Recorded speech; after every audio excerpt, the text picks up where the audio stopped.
Good morning বন্ধুরা। আজ সকালটা শুরু করছি চা দিয়ে আর ব্রেকফাস্ট দিয়ে। আপনারা সবাই কেমন আছেন আমাকে জানাবেন। কাল কিন্তু খুব ঠান্ডা ছিল, আজ একটু রোদ্দুর উঠেছে। তো আপনাদের ওদিকে কেমন অবস্থা জানাবেন। যাই হোক, মোটেও রোদের মুখ দেখা যাচ্ছিল না, একটু দেখা যাচ্ছে।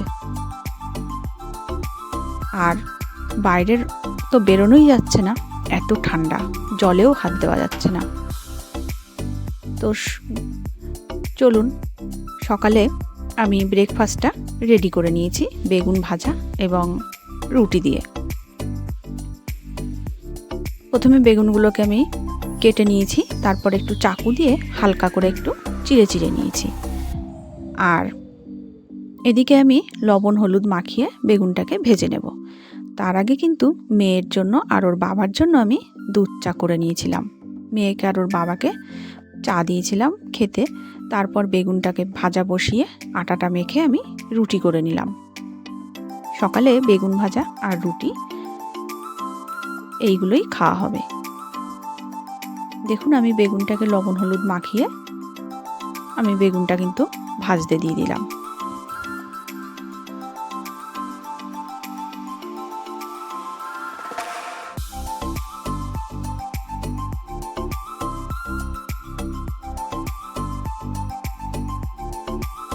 বেগুনটার ওপাশটা হয়ে গেছে, ওই জন্য আমি একটু উল্টে দিলাম।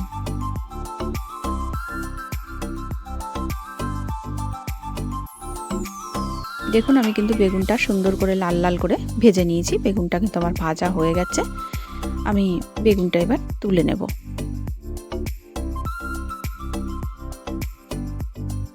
এই যে দেখুন, আমি একটা প্লেটে বেগুনগুলোকে তুলে নিয়েছি। আর সাথে কিন্তু এই যে রুটিও আমার হয়ে গেছে। তো সকালে রুটি আর বেগুন ভাজা দিয়ে টিফিনটা করে নেব।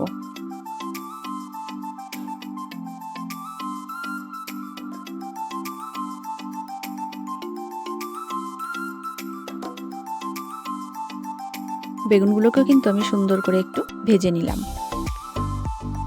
আর দেখুন, আমি সকালে কিন্তু এই যে রুটি করে নিয়েছি। আর এই যে দেখতেই পাচ্ছেন পাশে বেলনি।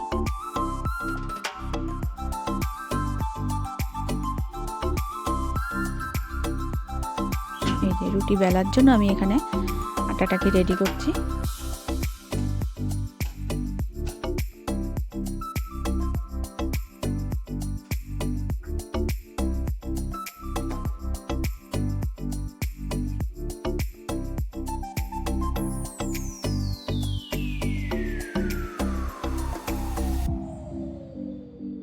যাই হোক বন্ধুরা, সকালে আমি রুটি আর বেগুন ভাজা দিয়েই ব্রেকফাস্টটা করে নিলাম। আর তার আগে কিন্তু মেয়েকে আর ওর বাবাকে দুধ চা করে দিয়েছিলাম, ওরা খেয়ে নিয়েছে সবাই।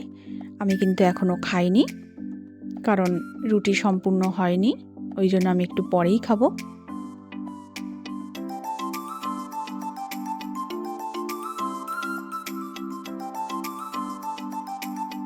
বন্ধুরা, এত ঠান্ডা পড়েছে, ঠান্ডাতে কিন্তু জলে হাত দেওয়াই যাচ্ছে না। হ্যাঁ, শুধু আমি বলে না, সবার মুখেই একই কথা যে প্রচণ্ড ঠান্ডা পড়েছে। এবার এত ঠান্ডা পড়েছে বন্ধুরা যে জলে হাত দিয়ে কোনো কাজই করা যাচ্ছে না। তো যাই হোক, কাজ তো আর বন্ধ দেওয়া যাবে না, আর না খেয়েও থাকা যাবে না, খেতে তো হবেই কিছু না কিছু। সেই জন্য সকালে আমি এই ব্যবস্থাগুলো করেছিলাম যে গরম গরম রুটি আর বেগুন ভাজা করে নিই, তাড়াতাড়ি করে খেয়ে নেব।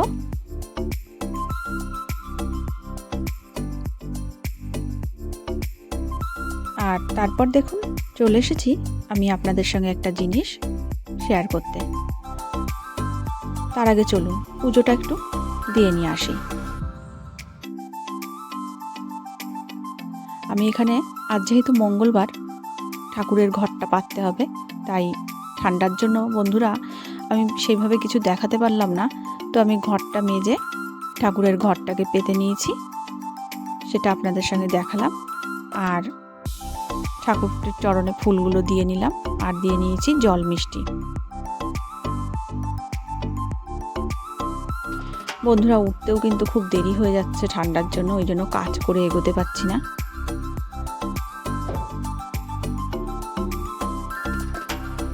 তো যাই হোক, আজ মঙ্গলবার ছিল, ওই জন্য চান করে টিফিনটা সেরে চান করে আমি চলে এসেছি ঠাকুর ঘরে ঠাকুরকে দিতে।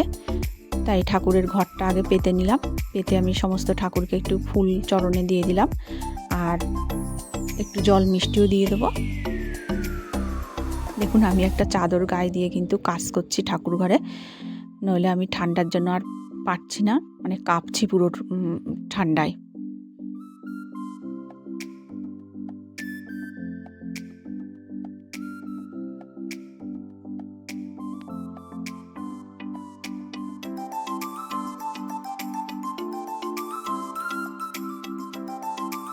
ঠাকুরকে কিন্তু আমার জল মিষ্টি দেওয়া হয়ে গেছে, পুজোও দেওয়া হয়ে গেছে।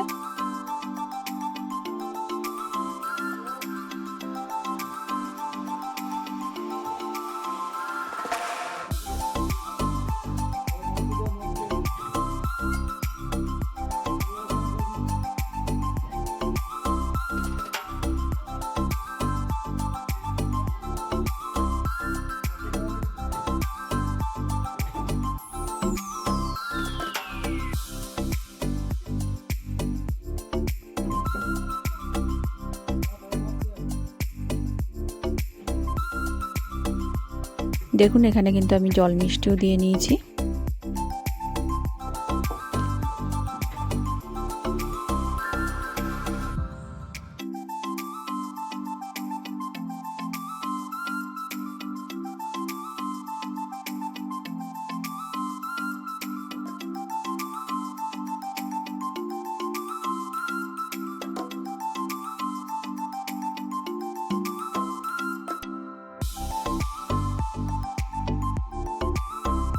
এরপর চলুন রান্নাঘরে যাই, আর আপনাদের সঙ্গে আজ একটা রেসিপি শেয়ার করব।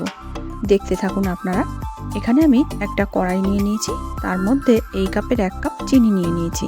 চিনিটা কড়াইতে দিয়ে দিলাম, আর ওই কাপ মেপেই এখানে আমি 2 কাপ জল দিয়ে দেব।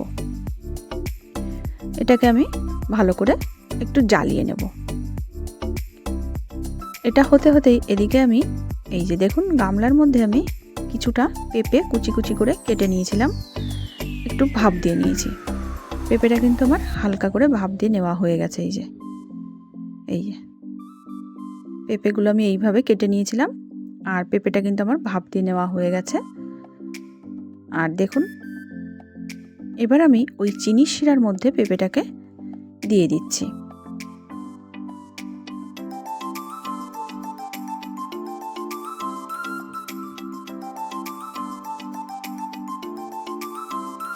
চিনি শিরার মধ্যে দিয়ে পেঁপেটাকে আমি একটু হালকা করে শিরার সঙ্গে জ্বালিয়ে নেব।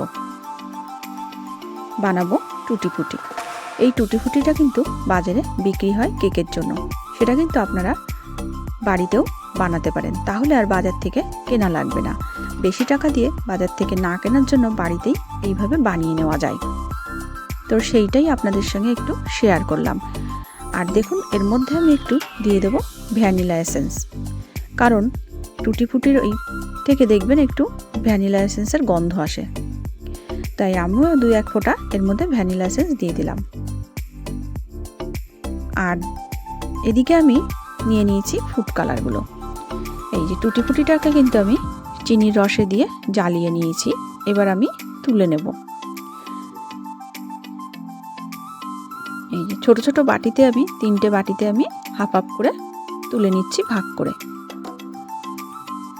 করে তুলে নিলাম 3টে বাটিতে। দেখুন, এই যে এখানে আমি 3টে বাটিতে ভাগ করে তুলে নিয়েছি। আর একটা বাটিতে আমি একটা কালার দিচ্ছি। এর মধ্যে দিয়ে দিলাম একটু ইয়েলো ফুড কালার, দিয়ে আমি টুটি ফুটিটাকে হলুদ কালার করে নিলাম।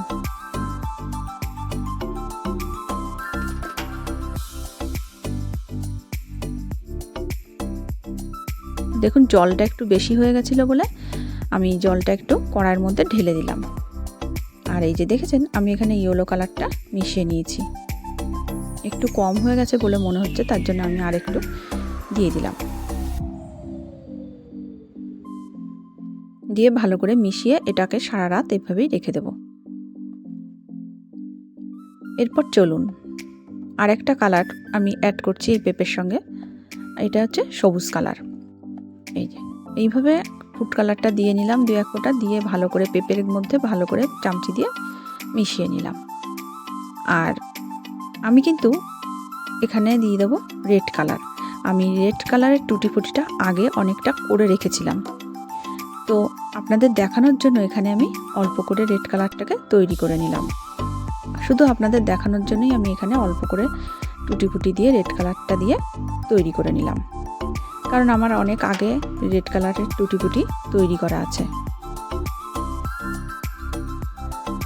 আমি এটা খালি আপনাদের দেখানোর জন্য 3টে কালার দেখানোর জন্য আমি এখানে তৈরি করলাম, যাতে দেখতে সুন্দর লাগে এবং আপনারা দেখেও যাতে বুঝতে পারেন, তার জন্য কিন্তু আমি এখানে 3 রকমের কালার তৈরি করে নিলাম। এটা কিন্তু আপনারা কেকে দিয়ে খেতে পারবেন এবং বাচ্চাদের অন্যান্য কোনো টিফিনে দিয়েও কিন্তু এটাকে খাওয়াতে পারবেন।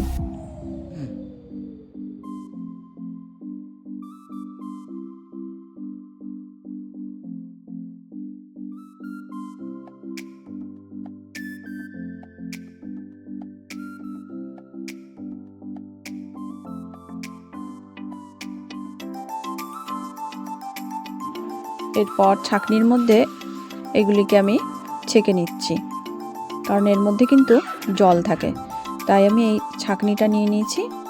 আর এই ছাঁকনির মধ্যে আমি এগুলোকে ছেঁকে নেব এইভাবে, কারণ এর মধ্যে কিন্তু জল থাকে আর এই জলটা কিন্তু রাখা যাবে না। আমি এইভাবে বাটির মধ্যে কালারগুলো মিশিয়ে সারা রাত রেখে দিয়েছিলাম, তারপর সকালবেলা এবার আপনাদের সঙ্গে শেয়ার করছি। এগুলো কিন্তু আমি ছেঁকে নিলাম।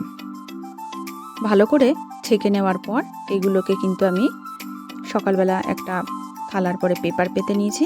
পেপারের উপর আমি কিন্তু এই কালার 3টে সমস্ত এই যে ছড়িয়ে দিয়েছি, যাতে একটু হাওয়া বাতাস লাগে আর এবং শুকিয়েও যায়। আর এই যে পাশে যে বাটিটা দেখছেন লাল টুটি ফুটি, এটা কিন্তু আমি আগে বাড়িতে তৈরি করেছিলাম। আর চলুন বন্ধুরা আপনাদের সঙ্গে আরেকটা জিনিস শেয়ার করি, সেটা হচ্ছে দেখুন এখানে কত হাঁড়ি। এটা কিন্তু একটা আমাদের এখানে পাইকারি দোকান, এখানে কিন্তু তৈরি করা হয়, তাই আমি চলে গেছিলাম ওখানে, তাই আমি এখানে থেকে একটু ভিডিও করে নিলাম। ওখানে গিয়ে আমি একটা হাঁড়ি কিনে নিয়েছিলাম। আর ওখানে দেখুন এই যে কত হাঁড়ি বাসনপত্র, এগুলো কিন্তু ওখানে তৈরি করা হয় কারখানা মতো। আর একটু আজকে বেরিয়েছিলাম যখন, তাই সর্ষে ক্ষেতের ফুলগুলো কত সুন্দরভাবে হলুদ হয়ে ফুটে আছে, আমিও একটু ফটোটা তুলে নিলাম, সেটাও একটু আপনাদের সঙ্গে শেয়ার করছি। দেখুন মাঠ ভরে খালি সর্ষে ফুল আর সর্ষে ফুল।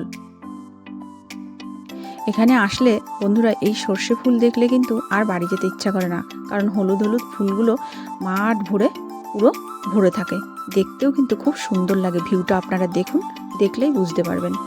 এই যে আমিও একটু সর্ষে ফুলের বাগানে এসে একটু ফটোটা তুলে নিলাম। দেখুন কত সর্ষে ফুল, এত সুন্দর লাগছে না বন্ধুরা। রাস্তা দিয়ে যখন যাচ্ছিলাম খুব সুন্দর দেখতে লাগছিল, তাই ভাবলাম আপনাদের সঙ্গেও একটু শেয়ার করি। ভিডিওটি যদি আপনাদের ভালো লেগে থাকে আমাকে কিন্তু অবশ্যই কমেন্টের মাধ্যমে জানাবেন, আর আমার পাশে থাকবেন, আর আমার ভিডিওটিকে শেয়ার করবেন। এইভাবেই আমার